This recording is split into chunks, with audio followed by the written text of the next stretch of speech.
Boa tarde, senhoras e senhores. Hoje é 15 de janeiro de 2026, são 16 horas.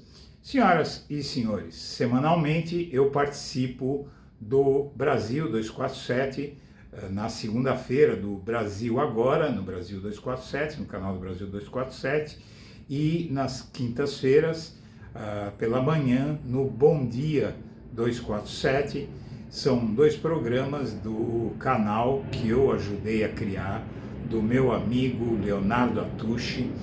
Lá em 2016, eu e o Atushi começamos a criar esse canal. Eu já tinha o meu, o Atushi me chamou para trabalhar parcialmente com ele, né? Eu tinha o meu trabalho, mas eu trabalhei parcialmente no Brasil 247, eu tinha um programa, inclusive, no Brasil 247, além do meu canal, e ajudei a criar o Brasil 247, trouxe um especialista, né, para ajudar a criar esse canal, que hoje é um dos maiores, se não o maior canal da esquerda no YouTube. Muito bem, na participação desta quinta-feira, eu pedi autorização ao meu querido Léo para transmitir aqui no Blog da Cidadania a minha participação, porque eu acho que ilustra muito o que eu tenho dito sobre o tal contrato da esposa do ministro Alexandre de Moraes, que foi denunciado pela jornalista do Globo, Malu Gaspar, e eu quero apresentar essa minha participação no 247, porque logo que o Procurador-Geral da República recusou abrir uma ação contra o Alexandre de Moraes, um trecho foi mal entendido, um trecho da conversa foi mal entendida, e é um trecho em que eu vejo que muita gente ainda não entendeu. É um trecho em que eu falo do PGR, do Procurador-Geral da República, que ele não conestou, ele não confirmou a existência do contrato quando ele disse que o contrato não teria nenhuma ilegalidade. Ele cita no processo que o contrato, se existir, não é ilegal, não tem legalidade alguma. Então vamos assistir a essa minha participação no Brasil 247, e mais adiante eu vou trazer aqui a participação do Dr. Pedro Serrano, dizendo que esse contrato, em resumo, ele só vai existir no momento em que tiver alguma prova de que ele existe, porque até o momento não existe esse contrato. Vamos assistir.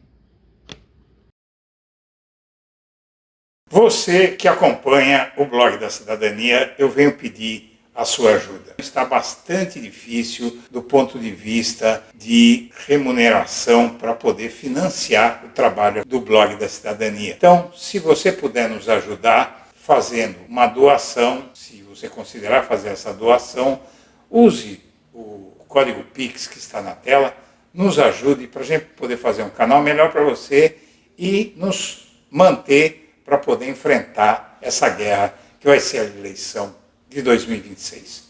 Conto com você. Vou trazer aqui o Edu. Bom dia, Edu Guimarães. Tudo bem? Bom dia, Daphne. Bom dia, essa audiência monumental do Brasil 247. O João disse que é o boi de piranha que está aqui. É um Obrigada. É o perfil que estava comentando aqui, chamando o Haddad de Tachad. E a gente leu o superchat, pediu para o Joaquim comentar. Pois é, Edu, a gente tem aqui um artigo seu, eu tinha aberto, mas ele está aqui, ele é o primeiro aqui, olha, do nosso site. Então tá facinho. Malu Gaspar admite erro com Moraes e Toffoli. Ela recuou, admitiu a ausência de provas e volta a apostar em fontes anônimas para sustentar novas acusações contra o ministro do STF. É o seu texto aqui, né? Você afirma, né, que ela admite esse erro dela, enfim, de maneira indireta, né, por meio da própria construção do texto dela, né? Queria que você falasse um pouco como é que você chega a essa conclusão, Edu, para a gente comentar aí esse teu artigo. Seria importante, eu quero pedir a você que coloque na tela a reportagem que está no ar sobre entrevista do professor Pedro Serrano, da PUC São Paulo. Vou colocar. Que eu mandei o link para você, que está agora na home do Brasil 247. Vou colocar agora, peraí, cadê? Já abrindo aqui, Pedro Serrano, é essa daqui, deixa eu ler para você, porque acho que não dá leitura para você, né? Pedro Serrano diz que ainda... link para você. Eu coloquei o link. Então, ainda não há nenhuma prova contra Moraes, alerta para risco de jornalismo substituir justiça. Foi o que disse o Pedro Serrano. Isso, mas ele disse mais coisas importantes aí para a compreensão. Veja só, no dia 28 de dezembro, eu publiquei o artigo Contrato de 129 milhões da mulher de Moraes não existe. Supremo e Moraes silenciam ante avalanche de ataques ao ministro porque preparam respostas sobre contrato que não existe. E por que eu disse que o contrato não existe? Isso há quase 3 semanas atrás.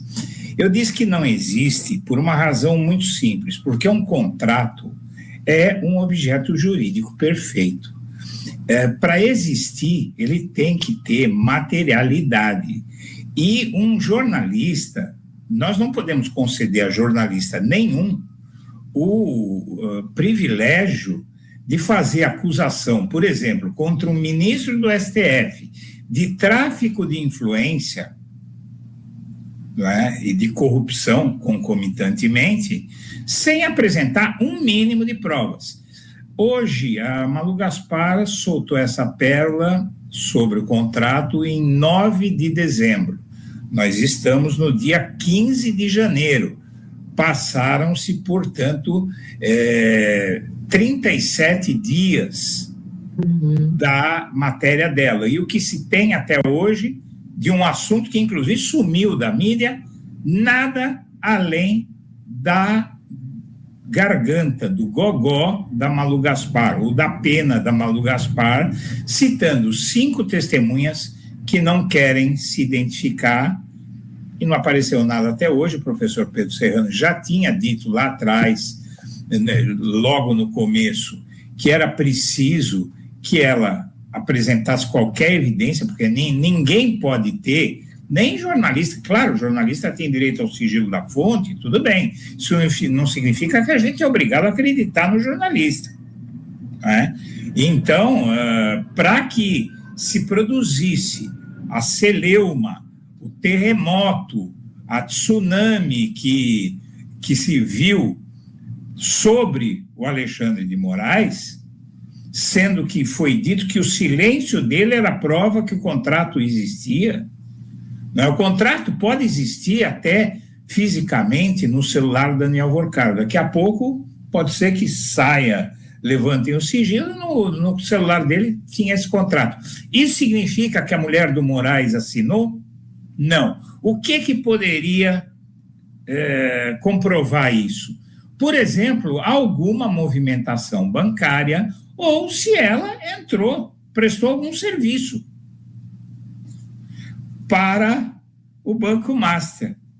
Acontece que a Malu Gaspar, nesse texto, ela confessa que não existe prova alguma de que a Viviane Barsi de Moraes prestou qualquer tipo de serviço para o Banco Master, a não ser um serviço em 24 de março em março de 2024, quando ela defendeu a Gafisa, uma empresa do Banco Master, de uma calúnia de um jogador de rugby, que não se sabe em que situação, também pouco importa. Esse sujeito fez um ataque a um dos negócios que o Daniel Vorcaro, assim como o Nelson Tanuri, esses empresários predatórios, eles fazem, que é o seguinte: eles compram na Bacia das Almas empresas quebradas, saneiam a empresa e vendem. E a Gafisa era um desses casos. E tem esse caso aí, inclusive a mulher do Moraes, o escritório dela, não é, perdeu em primeira instância, né, e agora tem recurso, ou primeira ou segunda instância, eu acho que tem, mas tem recurso com certeza, mas foi só esse serviço, sendo que, na verdade, chegou-se a dizer que o contrato dela com o Banco Master era um dos maiores da história da advocacia brasileira, se não fosse o maior. Não, a Andresa Matais, do Metrópolis, disse textualmente que era o maior contrato da história da advocacia brasileira. Eu não sei de onde ela tirou isso. A minha mulher é advogada, ela trabalha, ela é tributarista numa empresa grande, né? E o que a gente estava comentando é que tem contrato de bilhão de escritório de advocacia, né?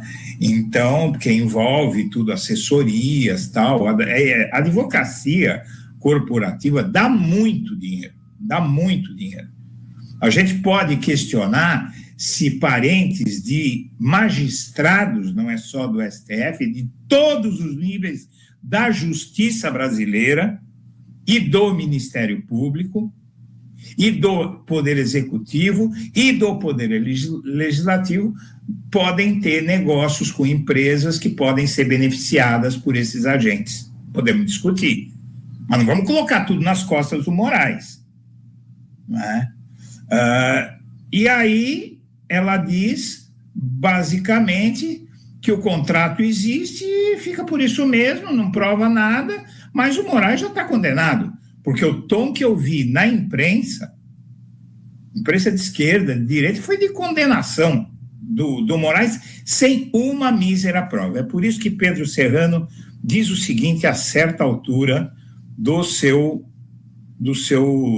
sua brilhante entrevista, que o 247 marcou um golaço ao fazer essa entrevista com ele. Investigação preliminar é necessária, mas inquérito exige materialidade mínima. Serrano defendeu que o caso deve passar por apuração institucional, mas dentro de parâmetros técnicos. Para ele, o correto seria uma investigação preliminar capaz de verificar se existe materialidade mínima antes de qualquer medida mais grave, como foi pedirem a apreensão do passaporte de Moraes, abertura de CPI, um monte de coisas que foram pedidas contra o Moraes, pedidas, né? Prossegue Serrano, eu creio que o correto é fazer uma investigação preliminar. Se não fez, teria que ter feito. Tem uma chance de fazer, porque não pode pairar esse tipo de dúvida sobre o Supremo. Ele ressaltou que abrir um inquérito formal contra o ministro do STF é algo extremamente grave e não pode ocorrer sem justa causa. Não digo fazer o inquérito, porque o inquérito sobre o ministro Supremo é muito grave para poder ser feito sem materialidade mínima. Aí o ponto. Muitos se apegaram ao fato de que o PGR recusou abrir uma investigação sobre o Moraes, dizendo o seguinte: esse contrato mencionado não tem ilegalidade nenhuma. Ele cita contrato mencionado na fala dele. E aí, muita gente falou, o PGR está dizendo que o contrato existe. Metrópolis mesmo, vários sites estavam atacando Moraes, a extrema-direita, então, bombou isso, né? Ficaram dias, semanas aí, a extrema-direita martelando, o PGR conestou que o contrato existe. Aí diz o Pedro Serrano, o jurista também comentou o despacho do procurador-geral, que teria tratado do contrato e da suposta ilegalidade, mas observou que não ficou claro se houve apuração concreta ou se o despacho foi apenas uma análise teórica. Teórico é o seguinte, contrato mencionado quer dizer o seguinte, eu vou explicar. Quando o PGR fala em contrato mencionado, ele fala, esse contrato mencionado na matéria da jornalista Malu Gaspar, se existir, não tem nenhuma ilegalidade, simples assim. Né? Não comporta absolutamente nada o tsunami que se produziu contra um ministro que salvou o Brasil. Eu faço uma pergunta a você que está assistindo aqui, o épico canal Brasil 247. Eu faço uma questão, eu faço uma propositura de uma reflexão a você. Por favor, pergunte à sua consciência se hoje o presidente Lula estaria no poder e o Bolsonaro estaria na cadeia sem o STF. Muito provavelmente, sem o STF, o Lula estaria morto, o Moraes estaria morto, o Alckmin estaria morto e o Bolsonaro seria o ditador do Brasil, apoiado por Donald Trump.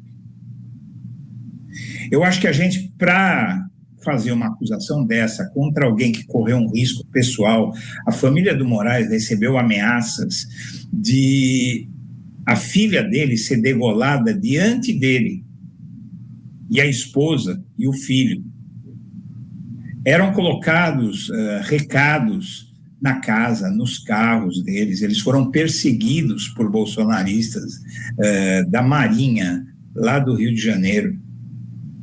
Ameaças chegam aos montes ao STF. Tentaram explodir o STF, o Supremo Tribunal Federal, mais de uma vez. Não é uma falta de responsabilidade, de vergonha na cara, uma jornalista a sacar uma matéria com base em fontes anônimas, não apresentar nada e escrever um artigo que diz o seguinte, isso está no meu artigo que eu publiquei hoje. Sabe o que ela diz? Ela diz o seguinte: diz a jornalista, está no meu texto, lá pelo 9º parágrafo do seu mea-culpa involuntário, que todos os órgãos nos quais Viviane e sua banca cumpriram o tal contrato jamais tiveram reunião consigo ou preposto seu para tratar da compra do Master pelo BRB, nem para discutir outros casos relacionados ao banco. Não achou nada.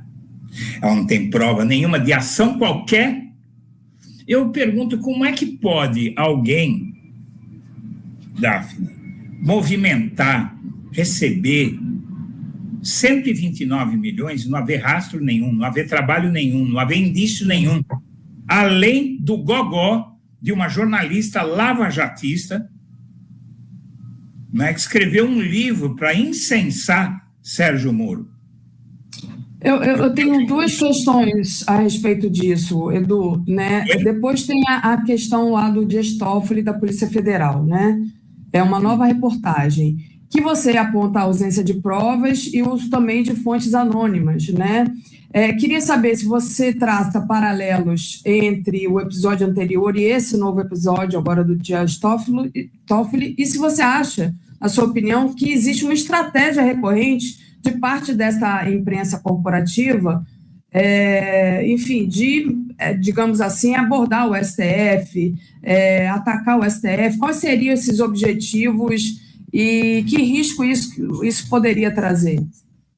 Olha, a Malu Gaspar, ela faz matérias acusando o Dias Toffoli de ter conversado, mostrado, inclusive, provas para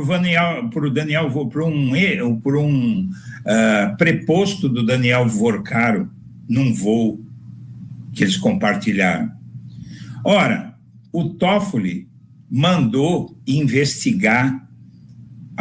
a Polícia Federal investigar, fazer a operação que nós vimos ontem, né, que apurou só 5 bilhões, mais não sei quantos milhões em carros, né, joias, armas, e mostrou o envolvimento do Banco Master com o crime organizado, por ordem do Toffoli. Ele já havia mandado fazer essa operação. Aí a Malu Gaspar aparece com uma matéria dizendo o seguinte: a Polícia Federal já tinha pedido para o Toffoli e ele não autorizou. É uma mentira. E ela mesma, o gozado é que ela conta, ela distorce a versão e ela mesma conta a distorção. Ela diz o seguinte: o caso não estava no STF. E ainda assim, a Polícia Federal pediu para o STF tomar uma medida, abrir uma investigação. O Toffoli, num primeiro momento, recusou, falou, olha, o caso não está no STF.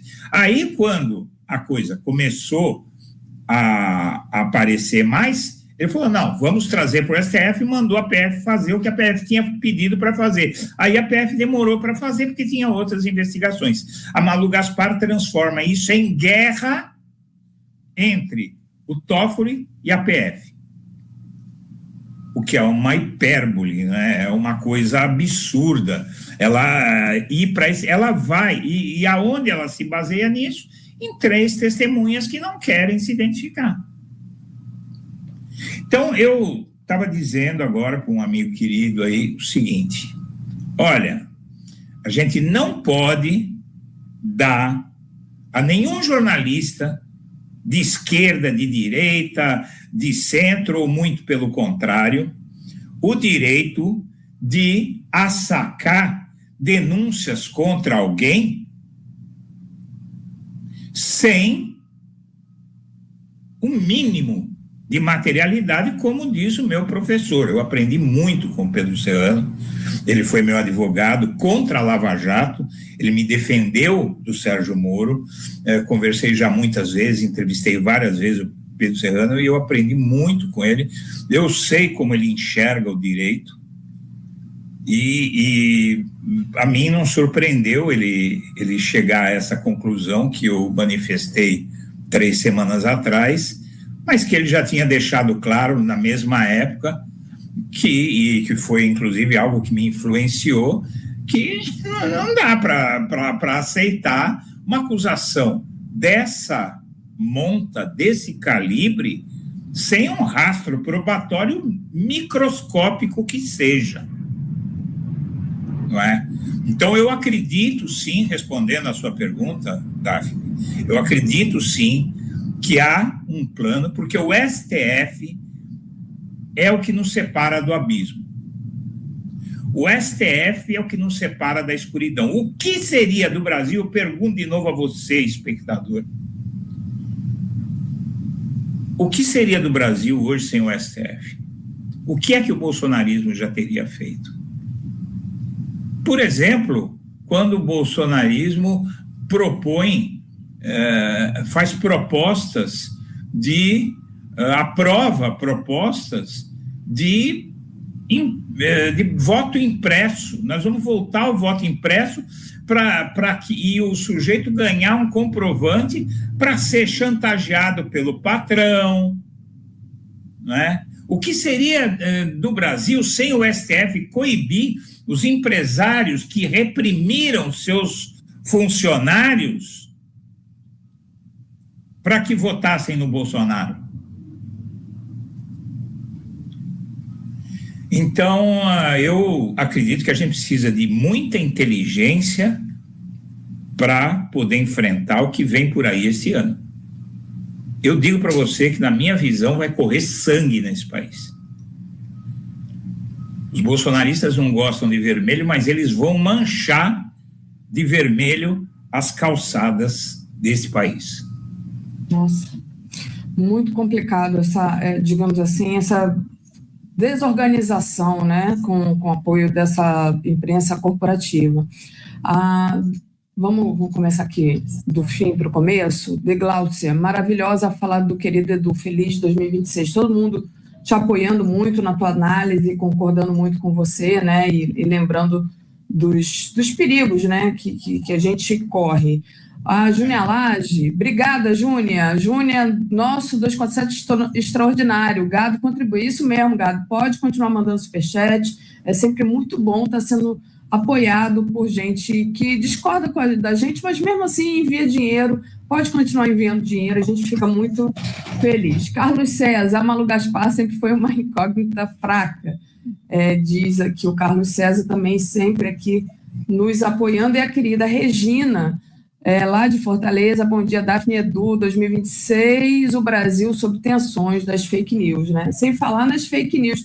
Tem essas fake news aí com cara de realidade, tem as fake news de IA, que também tem cara de realidade, também são muito perigosas, né? Esse é outro problema. Sério. nesse ano. Eu não sei, ainda não existe nenhum plano para lidar adequadamente com isso. É muito complicado. Está me preocupando bastante.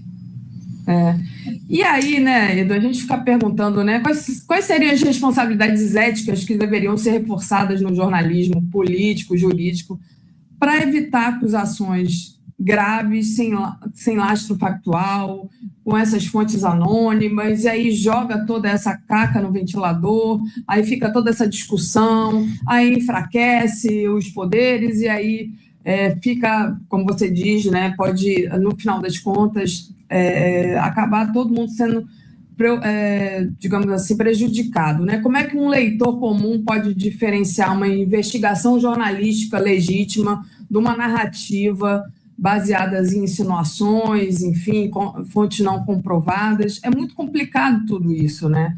Como é que a gente pode avançar? Porque a gente já foi tão vítima disso, né, Edu? Então, olha só, a mídia está em guerra com o STF. A Folha publicou 2 dias atrás uma manchete, primeira página: parentes do Toffoli tiveram negócio com o Banco Master. Olha, para ser ministro do STF, todos, do STF, do STJ, do Tribunal de Justiça, para estar em altos cargos no judiciário, não são pessoas de um alto patamar socioeconômico, são famílias de dinheiro, não tem muito pobrezinho chegando ao STF, né? São exceções. Você teve um Joaquim Barbosa, que infelizmente foi uma decepção, mas é um cara que tem um valor na vida dele, né? Conseguiu sozinho, mas isso é a exceção, não a regra, né? Então, o fato é que você tem ministros do STF que têm parentes com negócios grandes, com uma projeção social, socioeconômica, né? Agora, o que é preciso é achar. O que é escândalo não é o Toffoli ter um parente com algum negócio com o banco tal, ou com fulano ou com cicrano. É o Toffoli ter tomado e escrutinar as decisões do Toffoli e dizer claramente: nesta decisão ele é errada a favor daquele banco que ele tomou, talvez isso tenha correlação com o fato de o parente dele ter negócios com o irmão do primo do vizinho do Vorcaro. Então aí a mídia propõe ao STF um código de ética. Será que é esse o problema do Brasil? Tem problema no judiciário, tem problema no legislativo, tem problema no executivo, não é? Eu acho que hoje o mais essencial seria um código de ética para o legislativo, né? Onde os caras cometem crimes, não acontece nada, eles chegam a votar uma lei para blindá-los de qualquer crime. O cara pode matar a sogra na sala de estar do apartamento, ser filmado e não acontecer nada com ele. É isso que eles queriam, né? E que aí o povo foi para a rua, né? Porque não dá, né?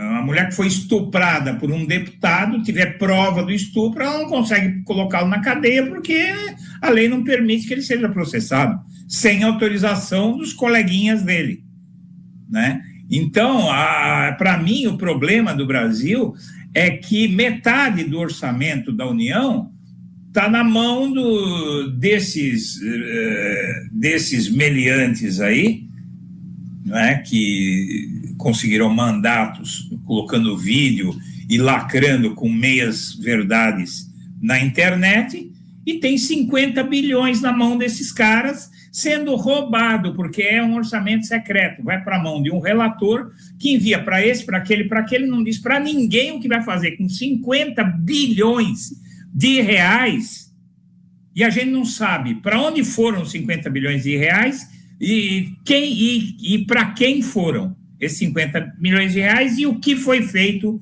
desses 50 bilhões de reais, dificultando a governança do país, tirando dinheiro da saúde, da educação, de tudo que a gente precisa, né, e dando munição para esses caras chegarem e falarem, por exemplo, no mês que o Lula isenta de imposto quem ganha 5 mil, Está bombando na internet a versão de que o Lula está taxando neste mês quem ganha 5 mil.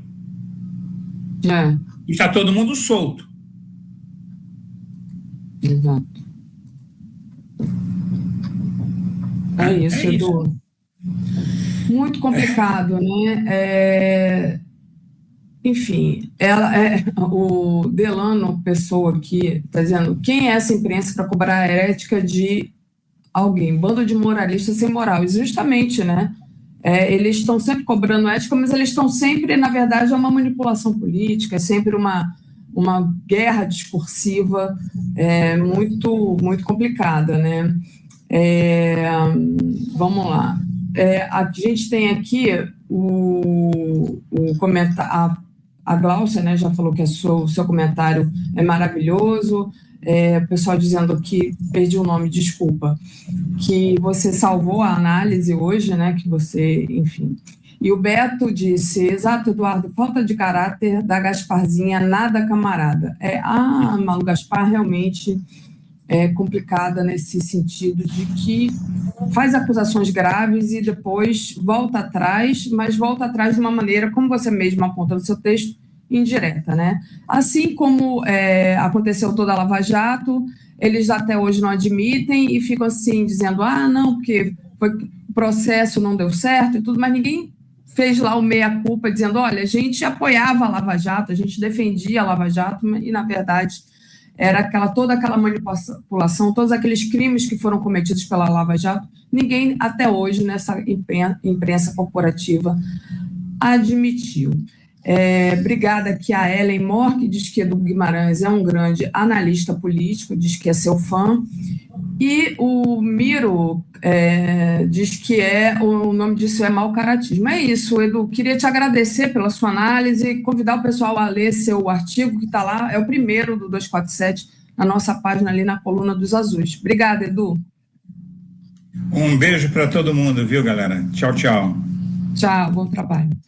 Muito bem, gente, já sem mais delongas, trazendo aqui Tereza Cruvinel, diretamente de Brasília. Bom dia, Tereza, tudo bem?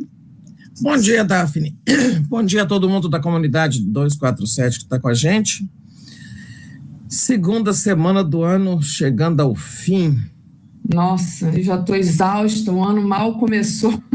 Eu também, já parece que tem assim, um ano. E a gente, né, esse ano começa diferente. Um ano que foi aquela segunda-feira que a gente começou com a invasão da Venezuela, né? Aquele sábado, aliás. Exatamente. E só, assim, notícias que nos deixam em alerta, né, Tereza? Bom, ontem teve toda aquela discussão lá da operação, as provas e os elementos probatórios apreendidos ontem pela Polícia Federal na operação contra o Banco Master ficarão, então, com a PGR, não com o ministro Toffoli, que recuou da decisão inicial, e está aí, né, essa briga, digamos assim, esse noticiário, e a gente não sabe o que está acontecendo, tem que ter muita calma nessa hora para fazer uma análise, mas agora que a gente tem essa notícia, que o Toffoli recuou, como é que você vê essa situação, Tereza? Pois é, situação que já até está superada pelos fatos, porque já aconteceu mais coisa nesse caso Master, né? Hoje amanheceu o fechamento, né? A notícia do dia de hoje é o fechamento, o que eles chamam liquidação, né? Na liquidação é a decretação de fechamento da instituição financeira REAG, que é uma financeira envolvida, né, com fraudes do caso Master.